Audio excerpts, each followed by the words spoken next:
So starting with the short question strategy, अगर short question की बात करें तो हमारे पास ये आंसर होती है इनटू टू थ्री लाइंस, ठीक है।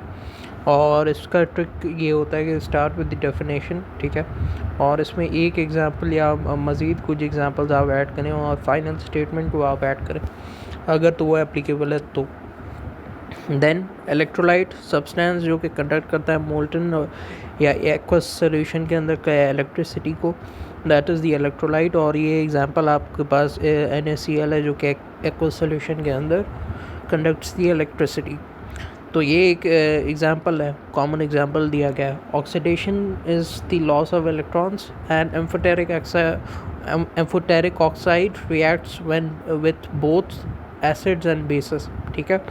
एग्जांपल इज Al2O3, ठीक है। Amphoteric oxide reacts with both acid and bases, and the examples are Al2O3, example is aluminium oxide, ठीक है, Al2O3। और इसके बाद अगर हम कहेंगे मतलब लॉन्ग पैराग्राफ्स नहीं लिखनी, ठीक है, शॉर्ट क्वेश्चन है तो शॉर्ट क्वेश्चन तक ही रखें। अगर 4 मार्क्स का है तो आप 4 पॉइंट्स ऐड करें, अगर 3 मार्क्स का है तो आप 3 सेंटेंसेस ऐड करें। कोशिश करें कि वो सेंटेंसेस हों जो कि आपके पास आपके पर्टिकुलर स्कूल के अंदर या आपकी जो अगर तो सॉल्व पेपर आ गए हैं मार्केट के अंदर तो वो सॉल्व पेपर से वो उसकी वर्डिंग हो, ठीक है। Then we have long question strategy for the full scoring method, ठीक है। टेबल्स आपको ड्रॉ करने चाहिए, हेडिंग्स आनी चाहिए, हेडिंग्स है वो भी कट मार्कर से, ठीक है। ब्लू कट मार्कर मिल जाता है, ब्लू कट मार्कर से आप करें, या तो आप ब्लैक पेन से भी कर सकते हैं अगर आपके पास पॉइंटर पेन हो।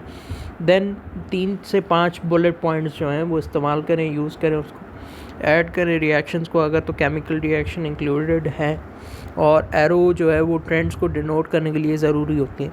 एंड देन एक डायग्राम जो है वो डालनी चाहिए if possible, leave space and make the paper neat. और सॉल्वे प्रोसेस जैसे है परफेक्ट आंसर पैटर्न, और रॉ मटेरियल्स आपने लिख दी है, केमिकल रिएक्शंस आपने लिख दी 2 से 3 स्टेप्स के, ठीक है। कंडीशंस आपने लिख दी, वही आपके पास जो टेम्परेचर, प्रेशर और वो तीसरा था हमारे पास कैटलिस्ट, ठीक है। टेम्परेचर, प्रेशर और कैटलिस्ट को तीनों को मिला के आपने जो है वो लॉन्ग क्वेश्चन स्ट्रेटजी के अंदर एक सॉल्वे प्रोसेस का परफेक्ट आंसर आपने लिखा, ठीक है। आपने हेडिंग डाली पूरे कट मार्कर से, ब्लू कट मार्कर से, या तो उसका ऑल्टरनेटिव आप ब्लैक पेन भी यूज़ कर सकते हैं। वो डिपेंड करता है कि आप कौन से बोर्ड के अंदर है, क्योंकि कुछ बोर्ड्स के अंदर वो अच्छा नहीं माना जाता। फिर रॉ मटेरियल होता है, ठीक है। सॉल्वे प्रोसेस को आप करें, लिखें उसको सही तरीके से। केमिकल रिएक्शंस को 2 से 3 स्टेप्स के अंदर मुकम्मल करें। कंडीशंस आप लिखें, और टेम्परेचर, प्रेशर, कैटलिस्ट आप वो याद करने के लिए जब है ना, मैंने जब आपको बताया था कि किस सीक्वेंस के अंदर आपको याद करना है, तो वो अगर आप फॉलो करेंगे तो आपको ब्रीफली अच्छे मार्क्स आ जाएंगे, मतलब आपको ये कह सकते हैं गारंटी। फिर अगर हम कहेंगे most important topics for the board, आपके पास ऑलवेज जो रिपीटेड हाईएस्ट वेटेज के चैप्टर्स होते हैं, केमिकल इंडस्ट्रीज़ हो गया, और स्टोशियोमेट्री है। हमारे टाइम पे स्टोशियोमेट्री बहुत ज़्यादा आता था, इलेक्ट्रोकेमिस्ट्री से भी आज सवाल आते थे, इन्वायरमेंटल केमिस्ट्री से खैर इतना नहीं आता था, लेकिन अभी इन्वायरमेंटल केमिस्ट्री के अंदर आपके पास जैसे ग्रीन हाउस इफेक्ट वगैरह मैंने बताया, तो आपको ये करना होगा। और फिर है आपके पास ऑलवेज रिपीटेड क्वेश्चंस कौन कौन से होते हैं, हैबर प्रोसेस और कंडीशन तो आता ही आता है, कॉन्टैक्ट प्रोसेस के स्टेप्स भी आने चाहिए आपको। रिमूव करें टेम्प्रेरी और परमानेंट हार्डनेस को, वो किस तरीके से होता है वो भी आना चाहिए। एम्फोटेरिक ऑक्साइड्स, ठीक है, और electrolysis of NaCl, types of reactions, mole calculation, acid rain causes, और एंजाइम के डेफिनेशन और एग्जांपल्स। फिर अल्टीमेट एग्ज़ाम डे टिप्स कौन से हैं आपके पास, सारे इक्वेशन जो है जैसे SLGAQ, ठीक है, ये सॉलिड, लिक्विड, गैस और एक्वस सॉल्यूशन के लिए जो है उनको डिनोट करने के लिए इस्तेमाल किया जाता है। नीट लेबल डायग्राम आपने इस्तेमाल करने, ठीक है, नीट लेबल डायग्राम बनाना आना चाहिए आपको, ठीक है। आंसर्स को शॉर्ट रखें लेकिन ऑर्गेनाइज्ड रखें।